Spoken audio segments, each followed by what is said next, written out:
एक जंगल में टुनटुनी चिड़िया अपने माता पिता के साथ रहा करती थी। अब टुनटुनी चिड़िया की पढ़ाई पूरी हो चुकी थी, इसीलिए टुनू चिड़िया अपनी पत्नी टोनी चिड़िया के पास आता है और उसे कहता है, अरे अरे टोनी चिड़िया, जल्दी से मेरी एक खुशखबरी सुनो। मैं तुम्हारे लिए खुशखबरी लेकर आया हूँ। क्या बात है जी, आप आज बहुत ही खुश दिख रहे हैं। अरे अरे, खुशखबरी की तो बात है। मैंने मेरी बेटी टुनटुनी चिड़िया की सेठ कड़कनाथ के बेटे कालू कौवे से तय कर दी है। कालू कौवा बहुत ही संस्कारी है, उसके पास बहुत सारे पैसे हैं। हमारी टुनटुनी चिड़िया बहुत ही भाग्यशाली है क्योंकि उस जैसा उसको पति मिला है। और फिर टुनी चिड़िया और टुनू चिड़िया अपनी बेटी की शादी की तैयारी करने लग जाते हैं। उधर जब टुनटुनी चिड़िया अपनी शादी की बात सुनती है तो वह अपना सपना सजाने लग जाती है। मैं दुल्हन बन के जाऊंगी ना तो मैं अपने पति और अपने सास ससुर की बहुत ही ज्यादा सेवा करूंगी। और फिर जल्दी ही टुनटुनी चिड़िया और कालू कौवे की शादी हो जाती है। और फिर टुनटुनी चिड़िया दुल्हन बनकर अपने ससुराल आ जाती है। शादी के अगले ही दिन कालू कौवे के पिता को हार्ट अटैक आ जाता है और फिर उसकी अचानक मौत हो जाती है। ये देखकर सुंदरी कौवे रोने लग जाती है और वह उसका जिम्मेदार अपनी बहू टुनटुनी चिड़िया को मानती है। कालू बेटा, ये बहुत ही अपशुगनी है।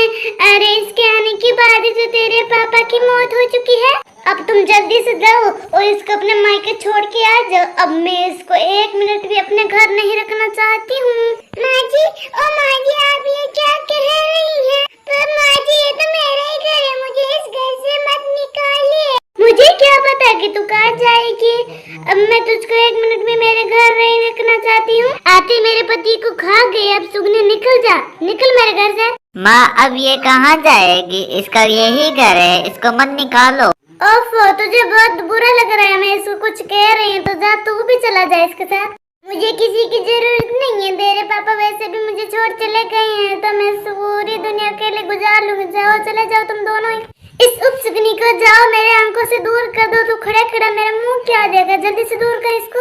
इसको जल्दी से जा, अपने मायके छोड़ चले आ और जल्दी से आ। तुम्हारे पापा का दाग भी तो करना है। ठीक है माँ, तुम जैसा कहती हो मैं वैसा ही करता हूँ। वह टुनटुनी चिड़िया को लेकर उसके घर छोड़ने के लिए चला जाता है। कालू जी, मैं सुगनी हूँ, आपकी माना तो मुझे सुगनी मान ही लिया है ना।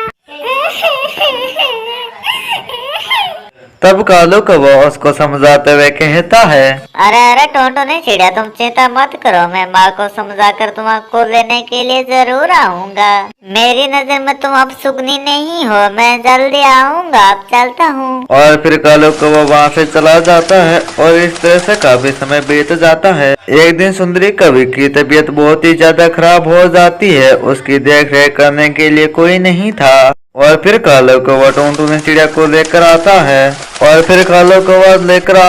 तब टुनटुनी चिड़िया जी जान लगाकर अपनी सास की सेवा करती है। और फिर इस तरह से काफी समय बीत जाता है और अब सुंदरी कवि की तबीयत में बहुत ही ज्यादा सुधार आ जाता है। तब उसको अपनी गलती का एहसास होता है।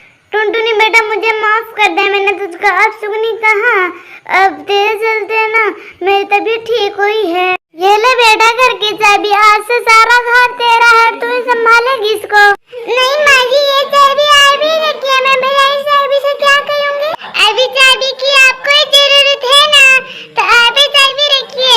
आपने मुझको चाबी देकर बहुत ही बड़ा मुझ पर एहसान किया है। उस दिन के बाद से टुनटुनी चिड़िया अपने ससुराल में खुशी खुशी रहने लग जाती है। तो दोस्तों, ये थी आज की कहानी। आपको कैसे लगी हमें कमेंट कर जरूर बताएं। अगर आप हमारे चैनल पर नए हैं तो चैनल को सब्सक्राइब करना मत भूलना।